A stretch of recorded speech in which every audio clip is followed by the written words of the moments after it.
there's no better education than getting out and seeing the world. The experiences are what you're going to remember in the long run. Getting out to see the world has just really opened my eyes to a lot of things. I know a little bit about a lot of random things, and that's because of travel. We're going to be able to learn so much about some really great destinations. I'm excited about how this will improve our group itineraries. I'm really looking forward to having great conversations about places. Welcome to Destination Dispatch.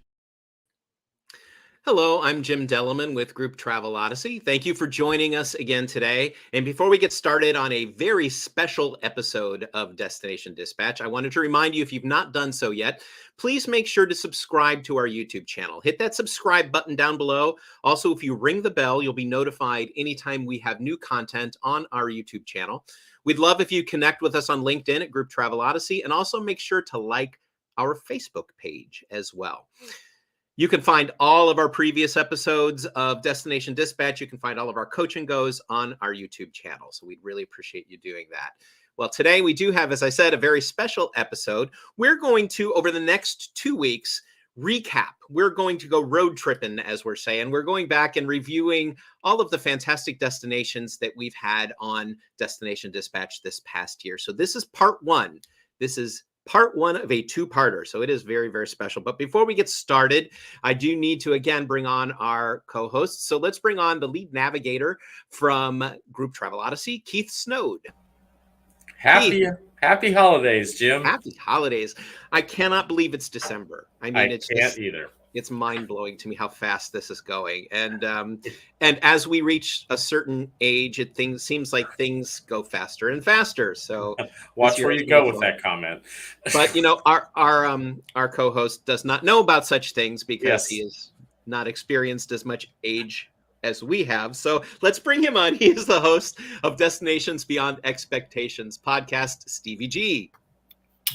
What's going on, guys? Hey, Stevie. So does the year go by really, really fast for you youngsters as well as it does for some of us who've lived a little longer? I don't know what you're talking about. I'm only a couple years younger than you guys. Oh my gosh. Okay, that's either a big slap in face for you or a really nice compliment for us. So I'm going to take it as the nice compliment. So. Well, yeah, absolutely. Always take it as the nice compliment. So, you know, as I was saying, we're going to be recapping and revisiting some of the destinations that we've visited this past year on Destination Dispatch, and want to let all of you that are watching know, if you want to, or we appreciate it if you would, type in questions. If you have questions or comments about the destinations that we visited, you can type those in below, and we will go ahead and respond however we possibly can. And so please make sure to do that if you would. And so, gentlemen, how are we going to get started on this, Keith? Well, I think that actually we've got a blog to follow along with today. Great. So, you know, you can get to our blogs on our website. I'm actually on it right now. You can see the top of the website here. There's a navigation right in the middle of the page when you go to grouptravelodyssey.com that'll take you right to the blogs. And this is actually the first one on there right now. So you can hop right on here and follow along with us as we open our holiday road tripping with Destination Dispatch. So, and I believe that Jim is kicking us off with our first destination, which is my favorites. Wow, excellent. I hope I do it justice. My goodness. Our first destination, the first place that we visited on Destination Dispatch, and this was recorded on February 24th of 22. So that's when we started this whole program. We visited Mackinaw City in Michigan, and Sabrina Leggio from Mackinaw City Chamber of Tourism joined us to give us an overview of all of the things that they've got going on, reasons why your group should be coming up. And one of the interesting things that we found out was that during the pandemic, they had pretty decent business. And the reason being, so much of what they do, so much of what they have there is outdoor. So they do have a lot of outdoor experiences, and they really marketed that well during that time period. So that way they still had people coming up and visited. They were just doing all of the outdoorsy stuff. So where is Mackinaw City? Well, it is the northernmost point in Lower Michigan. You can take a ferry boat from there up to Mackinac Island.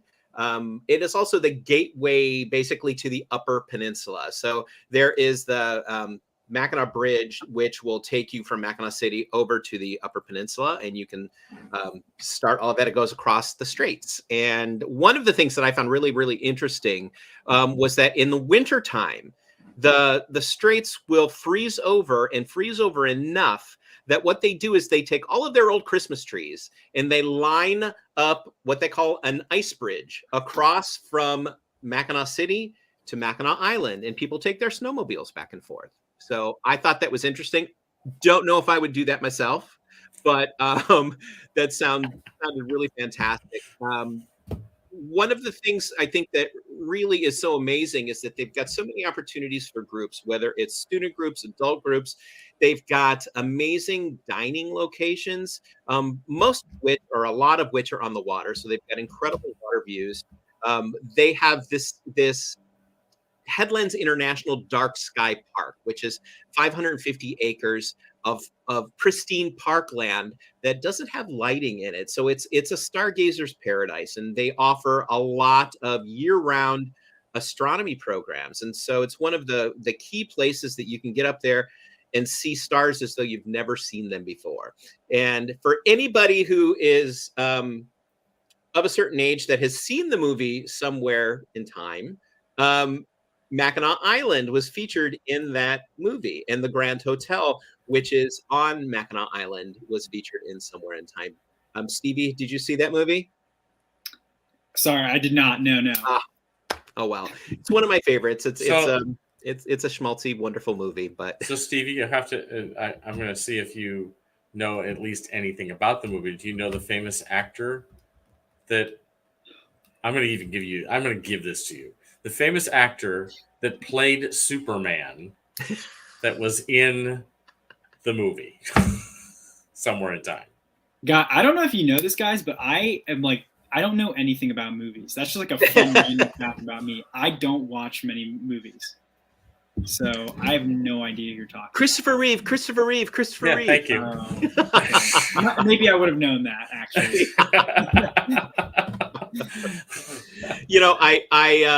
They've got lumberjack shows up there. They've got so many different types of activities right around that general area. Whether you're staying in Mackinaw City, whether you're staying in the Upper Peninsula, there are so many things for your groups to do there.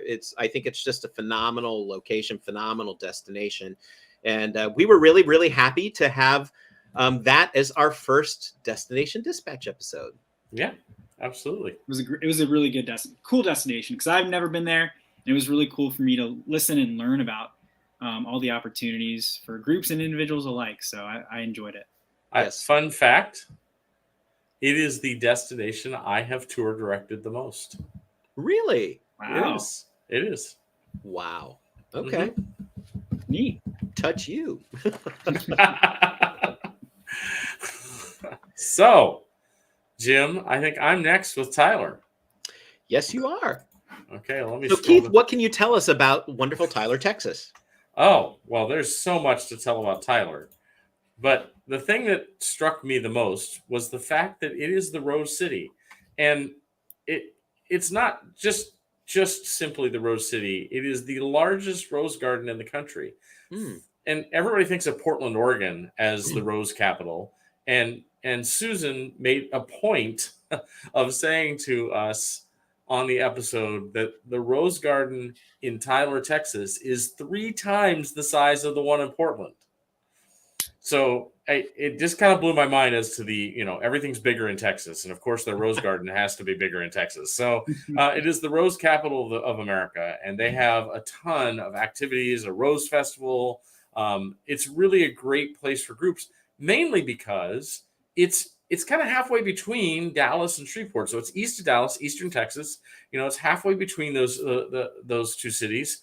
It's a great point for a group that's coming to Dallas, that's leaving Dallas, to really enhance your itinerary. There's a lot of historic Texas. So if you want to see some old Texas, historic Texas, Tyler's a great place. It's a city of 100,000 people, really an awesome place to stop along the way, whether you're headed to Shreveport or you're just coming into Dallas. Take a day and go there, spend the night. do some things there. There's a murder mystery dinner train. Yeah. So it's just a great stopping point for groups to really kind of change the tenor of your itinerary, to not just be about the big city, but to also, focus on some of that other Texas history that really exists in some of the smaller towns and cities that are around Dallas. So really, really impressed with that. I have to share my Christmas facts, because I'm going to share a Christmas fact about each one of my destinations.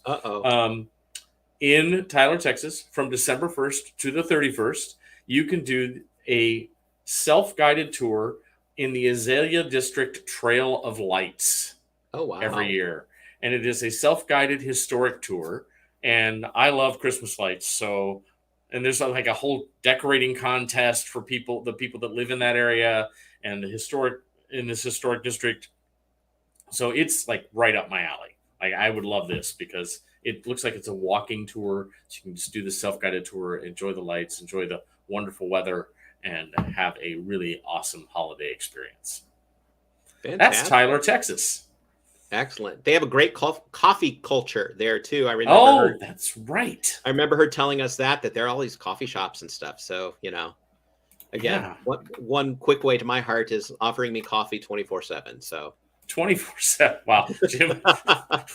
Coffee or wine. There you go. Your house must be wired all the time. A bit.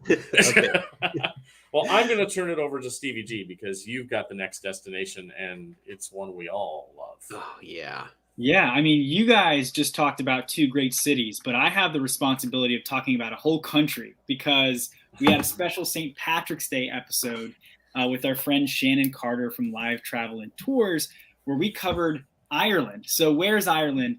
And I didn't know this until a couple of years ago. I wasn't clear on it, but it's actually not part of the UK. But on a global map, isn't far from countries that do make up the United Kingdom, and it is just west of England and Wales. Dublin, as many viewers already know, is the largest city in Ireland, and it's home to the 12th busiest airport in Europe. So a lot of people get to Ireland that way. One of my big takeaways from talking to Shannon during our episode was how the people of Ireland can really make a visit there one of a kind. She spoke so highly of how welcoming and warm the Irish people are to visitors, and I certainly got to experience that when I got the chance to visit Ireland. Of course, you have all the history, and you have Guinness and other fun things, but Shannon really made it a point to talk about how the Irish people can truly enhance your visit, and I thought she was spot on with that. Ireland is, of course, a great destination for groups to visit. We covered this on the show, but particularly for music groups wanting to participate in the St. Patrick's Day festivities. There are so many parade and performance opportunities. And this might be a common misconception too, not only in Dublin, but it's actually across Ireland, towns across Ireland. There's just tons of performance opportunities. Keith, you listed a fun fact, Christmas fact, holiday fact, so I'm going to list one as well. So according to the internet, it looks like a popular Christmas tradition in Ireland is to do what they call a Christmas Day swim, which is pretty much what it sounds like. People will take a dip in cold Irish waters. There are plenty of Christmas Day swim events that happened throughout the country, and many of them help raise money for charity and other good causes. And they can keep that tradition. I'm good with that. Yeah. You know what? I actually take that back. I'm going to do a Christmas Day swim in my pool. Yeah. It doesn't mean the same thing. Because if I did a Christmas swim up here in New York, I would do the polar bear swim. So, what are you going to say? Ireland is, I mean, my gosh, that was such a fantastic destination dispatch. And Shannon's just brilliant. Yeah, she is brilliant. I agree, Stevie. It was great to hear about the focus on the Irish people and how they really do make the trip worthwhile for everybody. It's just, I love that welcoming presence like that. It is one of the most welcoming countries I've ever visited.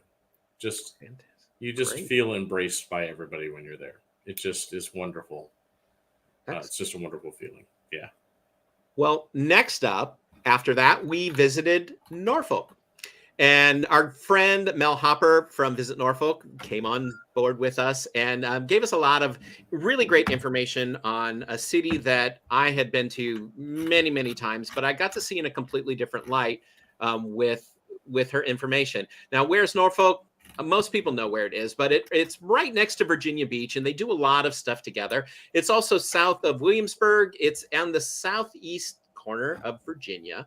It's close to North Carolina, actually. Norfolk International Airport is one way to get there. Amtrak, they've got a big Amtrak station as well. And of course, all major highway access. So it's easy to get to. They do a lot of bus groups, a lot of fly-in groups, train groups as well. One of the things that I learned about Norfolk was that they have a very vivid art scene, great art museums. They also have one of the top zoos in the area. It's the largest Virginia zoo. It's accredited, and all of the animals in that zoo are in habitats. They're not in small cages or enclosures, but they've built habitats around to give them and to give you more of an experience of what it was like for where those animals actually live. As far as the types of groups, I think Norfolk is good for any group, whether it's student or adult groups. It's a Navy town. It's got a great history with the naval bases there. The battleship Wisconsin is there, and that's a museum. There are a lot of land and water opportunities. They offer dinner cruises. They offer sailing, kayaking, stuff like that in that area. There also, if they do have naval vessels in, you can go online and find out if you can tour those vessels. There are some as they are there that will allow you to tour the naval vessels that are there. It's also a growing cruise ship port. One of the first times I actually was there was back when I worked with Carnival, and one of the ships that I was on dry docked there. But now they're actually making regular stops year round in Norfolk, Virginia. So it's nice to see that that's growing as well. That cruise ship industry is right next to Nauticus, which is their science center that's right there on the water. It's in the downtown area. As well as all that information, they have General MacArthur's home place, also General MacArthur's final resting place. So a lot to do in the Norfolk area, and I found it, really kind of cool. And Jim, I have to bring up about Norfolk, Stevie G was with me. Yes. The tattoo is just amazing. Like, if you want to see an amazing performance, go to the tattoo. Like, just go. It's just... And explain to people what a tattoo is. It's not what some people may be thinking. So it's like a pageantry of art. It's just there's performances by military bands, and there were choirs, there were dance. It was just an amazing. It's in a big arena, and it's a whole evening of just incredible pageantry and beautiful music and just artistic excellence. It's really amazing. And then they also have the Parade of Nations, which is a lot of fun because a lot of the different nations have units in the parade because of Norfolk's naval history, and it is an international port. So it's, the cultural diversity and experience you can really get in Norfolk is just, it's second to none. It's really an amazing time. So I would recommend it. True. And I would quickly just add, the tattoo is one of those things where, someone could describe it to you perfectly. But when you see it in person, I think it'll exceed your expectations. It's such a unique event. Yeah. It's so hard to describe in words because it's so much in 1 2-hour time period. It's just, there's no way you can take it all in because there's so much going on. It's incredible. And I hear that books up really fast too. It does. Make your reservations quickly. Yes. Yes. Well, once we were done with Norfolk, then we went to another one of my favorite destinations. Keith, take it away. Savannah. Savannah. Anjali King really kind of filled in all the blanks, and I have to tell you, she gave us some really great information about Savannah. I learned so much on this episode. From the architecture discussions that we had, and just about the squares and just Savannah's such an incredible city with a unique history. It's almost equal distance between Charleston, South Carolina, and Jacksonville on the Atlantic coast. So it's accessible by air, motor coach. Amtrak has a station there. There's just, it's super easy to get to, especially if you're coming down I-95. So it's really a very accessible location for groups. A great stopping point if you're doing that long trek from the Northeast down to Florida. Stop there and spend the night in Savannah because it's perfect. I didn't realize it was the birthplace of the Girl Scouts.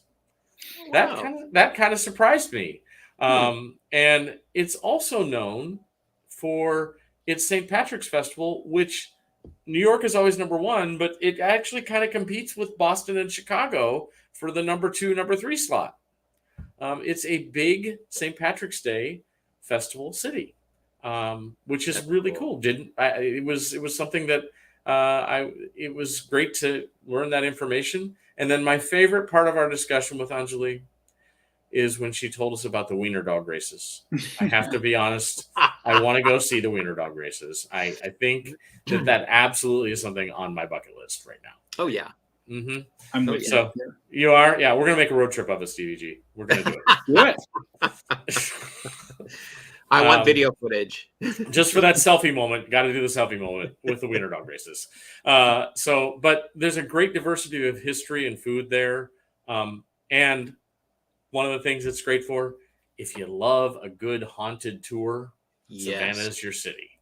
Because that city is more haunted than anyone I know. So I've done a couple of ghost tours there, and they were just phenomenal. Yeah. Just phenomenal. Well, and there was one little other fact that Anjali shared that, of course, is important to all of us, which is that Savannah is one of the few cities that you can carry an open drink anywhere downtown. Yes. And there's nothing wrong with that. And there's nothing wrong with that. So for your adult tours, that is something to put on your, you can an added bonus, anyway. Mm-hmm. Savannah, really, really excellent destination, and I highly recommend it for groups. Absolutely. I believe we're up to Prince William County. I just wanted to check you real quick. Did you have a Christmas holiday fact? Oh, thank you. I'm sorry. Savannah has a Christmas market in the Plant Riverside District from November 25th to January 1st every year. It's a huge Christmas market right on the waterfront. There's, there's artisans and music and everything. And so unfortunately it's not when the wiener dog races are, so I can't do both. So I'm going to have to do 2 trips. But anyway, I love a good Christmas market. I used to love that when I lived in New York City. I miss it because there's not really good Christmas markets in Florida. But anyway, I love a good Christmas market. Savannah has one, the Plant Riverside District, Savannah Christmas Market. Go to it now. Now Prince William County. Yes, Prince William County. We were joined by Mike Stupa from Visit Prince William, Virginia. Prince William County sits just southwest of Washington, D.C., and groups use Prince William County often as like a home base to visit D.C. or some of the other localities nearby. If you're visiting Prince William County, you're also within an hour of the Luray Caverns and about 30 to 45 minutes from D.C.'s wine country. So Jim would like that for sure. Absolutely. During our live stream, Mike really opened my eyes to how group friendly a lot of the dining options were in Prince William County. I didn't really know about that, both for student and adult groups. And it's at all sorts of price points as well. So there's going to be a good fit for your group. In a lot of the destinations during peak season, as we know, it might be challenging to reserve some of those favorable times for group dining. But PWC has enough group dining options that you shouldn't have to worry about eating dinner super early or super late. Your group will have options in terms of time, price point, and type of food.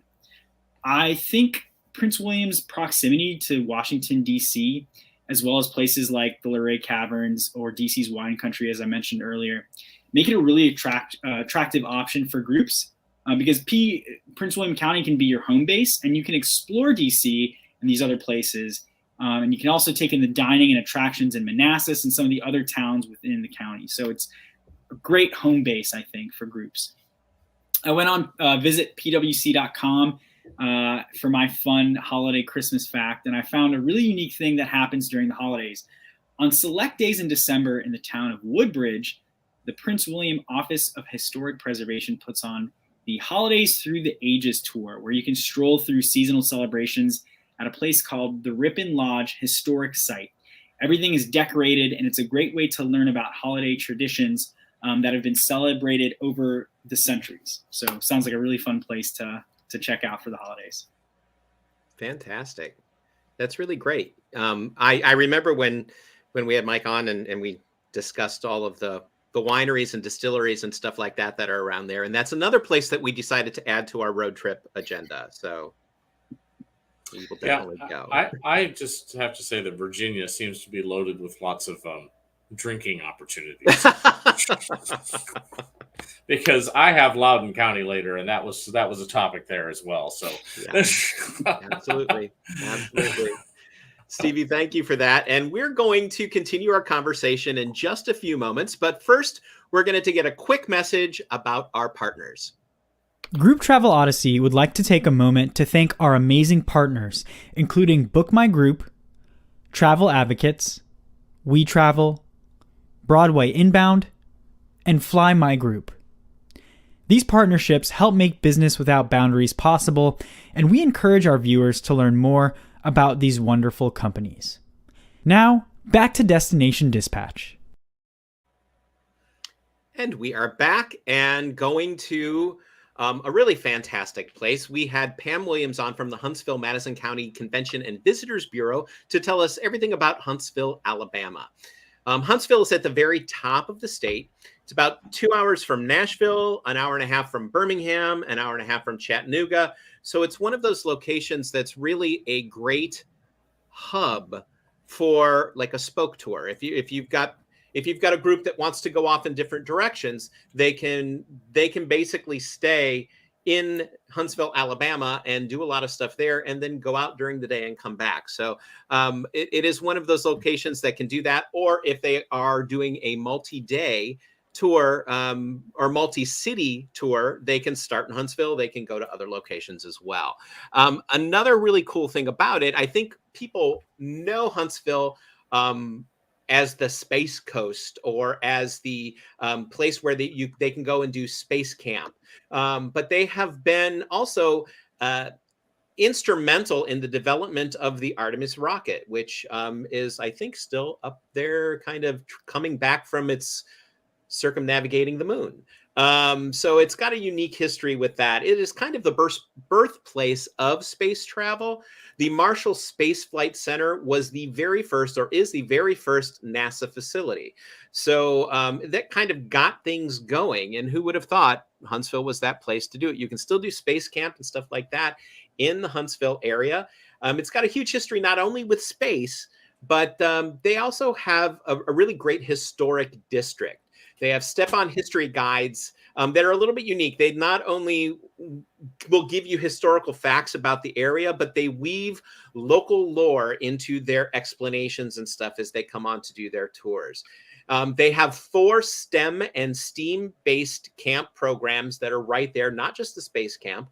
So they do have a lot of science technology for student groups as well. They have a great botanical garden, which is right next door to the Space and Rocket Center as well. And I found a Christmas fact. So Huntsville, Alabama has a Christmas parade tonight. So if you are there in that area, you can go downtown and experience the Huntsville, Alabama Christmas parade. Ta-da! And with that, I'm going to turn it over to Keith with our next destination. Okie dokie. Wow. Let me get my scrolling on here. Loudoun County. Again, I have to say, with the drinking theme, Loudoun County is known as DC's wine region, which surprised me. Like, they have 48 wineries in Loudoun County, and so it is DC's wine region, which is really cool. But the cool part that I loved about Loudoun County was the fact that you've got like this mix of the eastern half of Loudoun County, which is urban, and the western half of Loudoun County, which is rural. So you kind of can get it all. What people probably don't know is that Loudoun County is where Dulles Airport is. So Dulles International Airport is there. So you have that whole area just outside of DC with the airport. Again, that would make it super accessible with transportation and public transit and trains and motor coaches, everything. You can't miss it. It's easy to get to. But from a group standpoint, you have this whole rural-urban mix. So not only can you enjoy great food and wine, and Stevie G brought up in the episode 35 different breweries as well. Most of those are on the eastern half of Loudoun County. But so you've got all this great food and dining and drink, but you got that paired with this history and this rural-urban element. So it really gives you a great mix of different opportunities. Some groups like to use Loudoun County and the Dulles area as a hub and spoke area where you can kind of get to different areas, Leesburg and things like that in Loudoun County, but you can also get to DC and do a DC trip. So it kind of gives you that diversity of your itinerary. Other groups come to Loudoun County and they like to stay further west in the Leesburg area and other areas out there where they can really enjoy that more rural Virginia country setting and the smaller towns and cities within Loudoun County. So there's lots of great opportunities. I'm a big air and space nut.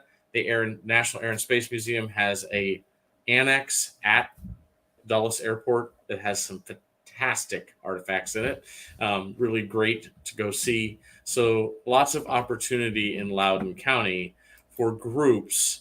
I will tell you that the Christmas fact. Oh, one other fact that I have to share. Sorry, I have to share this.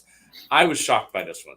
70% of the world's internet travels through Loudoun County. It's called Data Alley. Oh, wow. Whoa. I think we all missed that on the episode because she said it and then we didn't talk about it. I think we all kind of missed that fact. But 70% of the world's internet travels through Loudoun County. That's kind of a shocking, like that really kind of, when I re-listened to it and like, I was like, oh my gosh, that's a lot of data. Yeah. Yeah. Maybe that's a big number. Maybe they can fix your afternoon Wi-Fi slowdown for you. Maybe the afternoon slowdown is because that's the 30% that's not going through Loudoun County. Could be right. And the Christmas fact for Loudoun County is Hillsborough's Holiday Homes Walking Tour, which is this Sunday, December 11th. Okay. It is guided walking tours of 5 of the historic homes in downtown Hillsborough. And they're all decked out for the holidays, and the owners are there, and they'll share the history, and you can have hot cocoa, and you can enjoy just that great historic holiday vibe. And I believe that in the episode, I'm trying to remember this, that Hannah shared, and I'm pretty sure it was Hillsborough, one of the cities in Loudoun County for the holidays makes the residents park their cars outside of the city so that they keep that historic feel. So that there's like during one of those events, I think it was this event for the historic walking tour, so that there's no automobiles there. So anyway, I could be wrong. I didn't write that one down, but I remember her saying that when I watched this episode. So that's really cool. Loudoun County, really great opportunity for groups. And staying in Virginia, we're going to turn back to Stevie G and go just a bit north, I think, west and north of where we are right now. Well, I was going to say, we were just talking about a Virginia destination with some great wineries. How about let's talk about another one? Because we had Teresa Lamb from the Charlottesville Albemarle Convention and Visitors Bureau join us to talk all about Charlottesville, which, as we just mentioned, is in the state of Virginia. It's a little bit over an hour northwest of Richmond and about 2 to 3 hours southwest of Washington, D.C. Before the live stream, I knew that Charlottesville was Thomas Jefferson's home, but I didn't realize how many historic sites existed in Charlottesville and Albemarle County. Jefferson's legacy is felt in a really big way in that area. Aside from history, there's also some truly amazing outdoor experiences to take in around and nearby Charlottesville. About 30 minutes from Charlottesville is where the Blue Ridge Parkway and the Shenandoah National Park actually meet. So you can just imagine how pretty that area really is up there if you get out and explore. I think there's really so much for groups to do in Charlottesville in terms of wineries, of course, for adult groups. But also historic sites related to Thomas Jefferson, as I've kind of mentioned before. A visit to Monticello, which is Thomas Jefferson's home, is something that's a really valuable experience for all ages. They do a great job of educating visitors about Thomas Jefferson's life and accomplishments. But they also, and I think this is important, they strive to give an honest and inclusive look into slavery and what that was like during the time. Jefferson enslaved over 600 people throughout his lifetime, and during a visit to Monticello, you'll learn about some of the people who were enslaved there and what life was like for them, Jefferson's attitude towards slavery, and more. So it's a valuable experience to really learn about some history. Before we jump to the next destination, I do want to bring up something that Charlottesville does during the holidays. And it's pretty unique. It's called Magic on the Mall, which presents visitors with a variety of ways to celebrate the holidays. Magic on the Mall takes place at the historic pedestrian downtown mall between the end of November and the beginning of January. You can do selfies with Santa, the Holly Trolley. There's live music going. It is free, which is a fun free event to do, and it sounds like a lot of fun.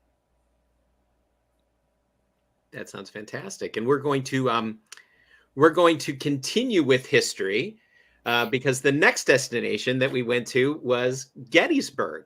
Look at these segues. So Gettysburg, Pennsylvania. We brought Lindsay on from Destination Gettysburg. And Gettysburg, almost everybody knows it, but it is north of Baltimore and D.C. by about an hour and a half. It is a major destination for bus tours, for student tours and stuff as well. But it's, one of the things that I think that they're really focusing on, not just with the history, but there's so much more to do. They've got an Apple Museum in Gettysburg. They have quite an abundance of breweries, wineries, and farm-to-table restaurants. So there's a big farm-to-table movement also in that whole general area. It is such a perfect place for groups to travel. So much history, it's amazing Civil War history. They have over 6,000 acres of battlefield land, which is pretty amazing. They also have a brand new World War II museum experience that was opening just this year. It hadn't been opened yet when she came on for her Destination Dispatch, but it was planning on opening. Also, the Eisenhower Historical Site, which is the home and farm of our 34th president. That is there as well. 690 acres of land on that as well. The Lincoln train station has been completely renovated, and we may know that from like the Gettysburg Address and all of that. And it's one of the things that they focus on is that they are outdoors for all seasons. So it's not necessarily one of those that, oh, you can only go do these things in the summertime. As she had said, it's 24/7, but then she did clarify that you cannot be on the battlefields after dark. So, but all the rest of the time, the battlefields and everything are open. So, it's again, such an amazing destination. And I think that probably almost every high school group in this general region has taken their students there. I know, again, that was another one of our trips. We got to go to Gettysburg when I was in high school, which was fantastic. As far as Christmas facts, they do have a Christmas festival, but we missed it. It's December 2nd, 3rd, and 4th. But they do have this weekend a Christmas extravaganza and parade, which is on December 10th. Well, Jim, I was thinking as I look at this picture really sums up Gettysburg to me because it's so like you see the history, but the beauty of the area is just stunning as well. So like I love this picture of Gettysburg because for Gettysburg because it just really kind of encapsulates what my memory of Gettysburg is with the history. Absolutely. And the thing is, with the way that they present the history of the battles and everything too, you can visualize so much of what everybody went through on these rolling hills, on these massive tracts of land that were being fought over. And, it's just such a beautiful, serene area now that it's hard to believe that there was that much bloodshed. Yeah. It's just amazing. It is truly an amazing area. Yeah. Everybody has to get there.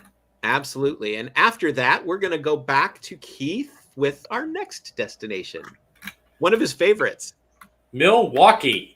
Everybody loves a good trip to Wisconsin. Absolutely. I should have brought my cheese hat. That's what I should have done. That's what I should have done. But Claire came on from Visit Milwaukee, and she really opened my eyes only because I had to watch it later because, Stevie G has this thing of giving me homework.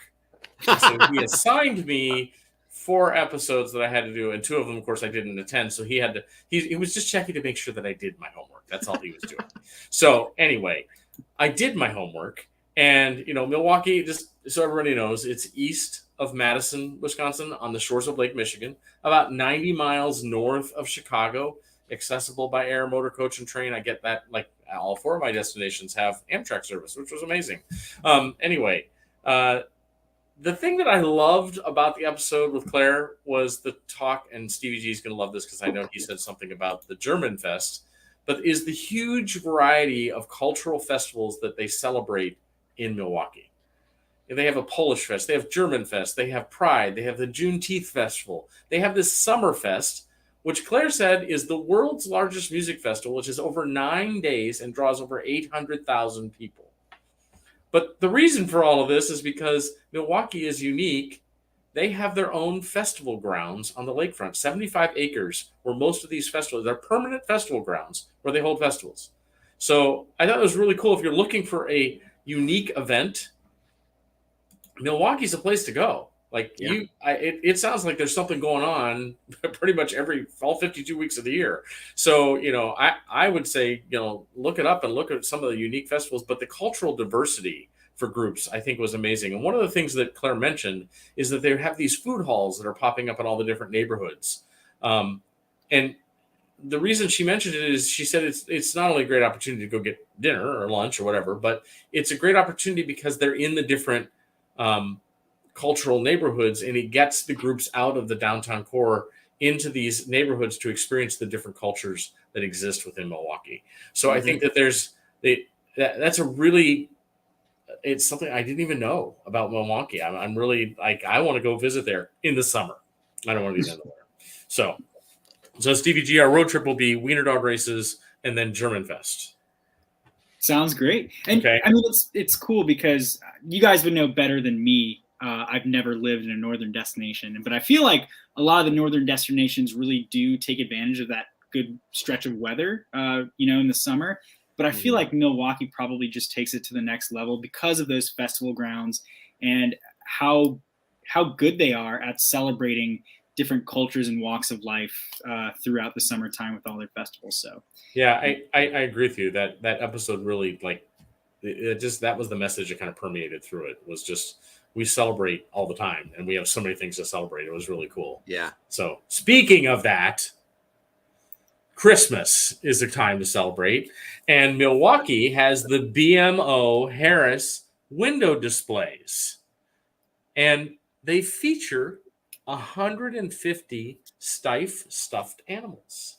Ah. For those of us that know what stuffed animals are. Yeah. Not in my head. Yeah. Yeah. Don't hide it. We know you have no clue what they are. That's a great factoid. It really is. Yeah. So I thought that actually sounds like something cool that you could just stroll the window displays and see all these stuffed animals. And yeah, stuffed animals are pretty cool. So anyway, great. That is Milwaukee. And with that, I think that we're not going very far from there to a destination that I know is near and dear to his heart.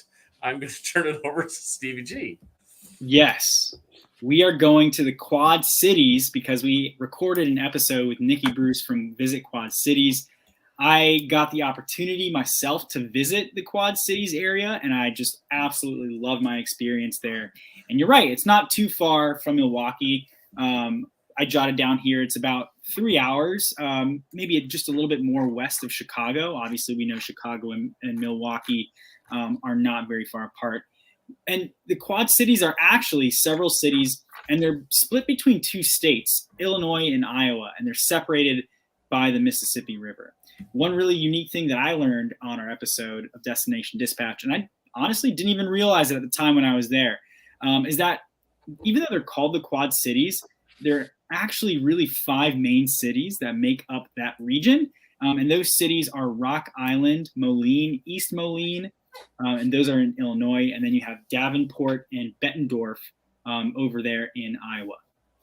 Now, groups should not make the mistake of thinking that, it's Iowa, it's Illinois, it's just cornfields. There's not much to do there, because there really is so much to do in the Quad Cities region.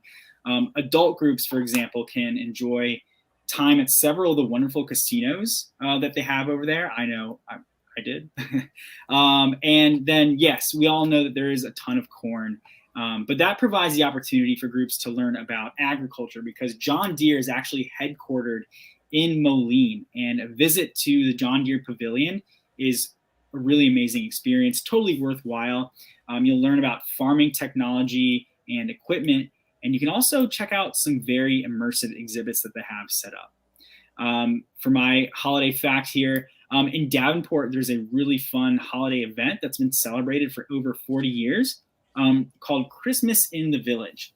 It actually just happened on December 2nd and 3rd, but it's a tradition that includes appearances from Santa Claus, the Grinch, Frosty the Snowman, and more fun characters.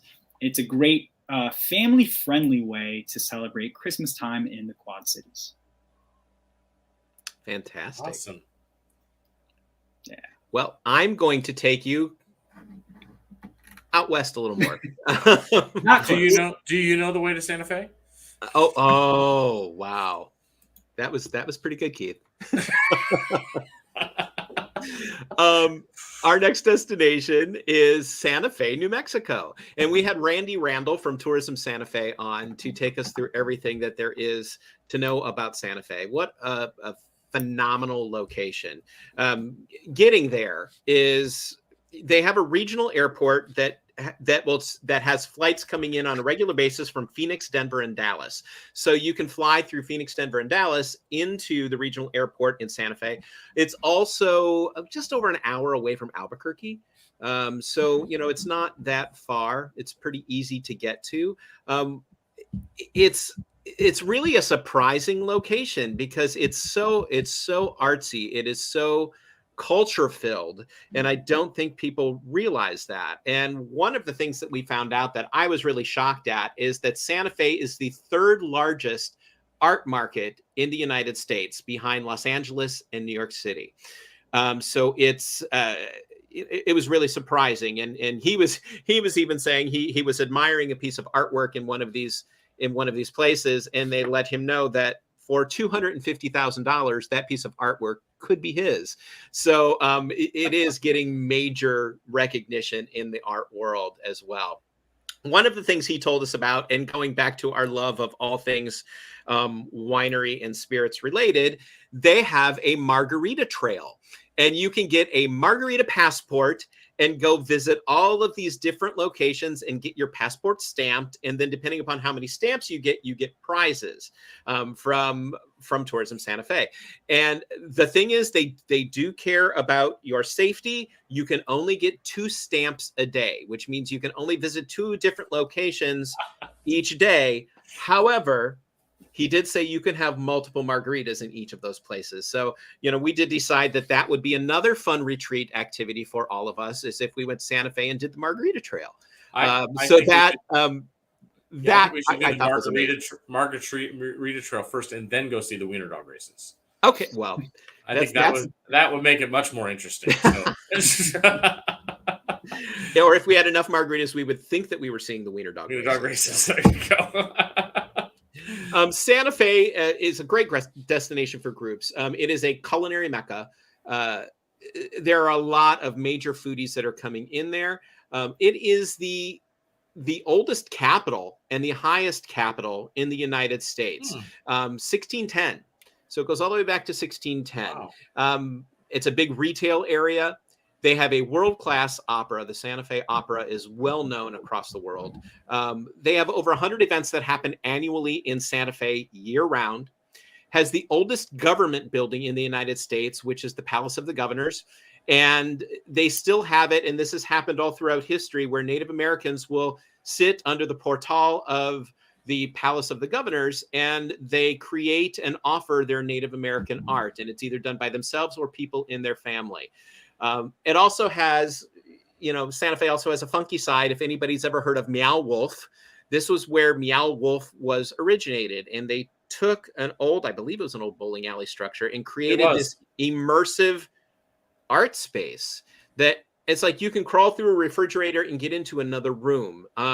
This has taken off so much. Meow Wolf has taken off so much that they have now opened other locations in the United States. However, this one is the original. The one in Santa Fe is the original. They have a lot of tasting rooms as well.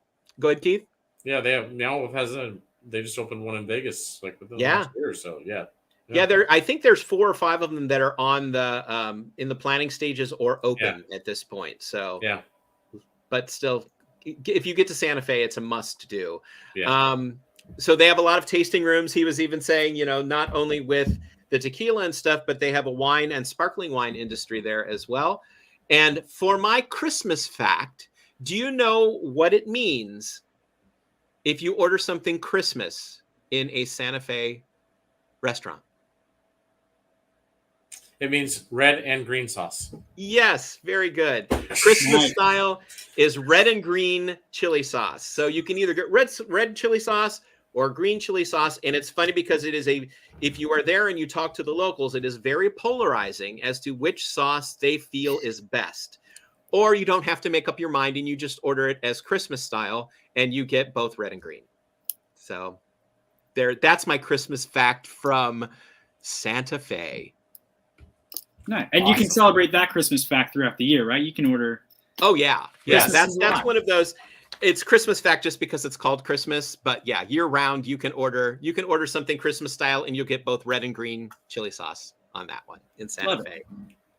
He also was saying they have great skiing there, and one of the nice things about it is it's not overcrowded because they limit the amount of skiers to the amount of space that they have in their parking lots. And so he says you get tired because you don't have to wait in line for the lifts.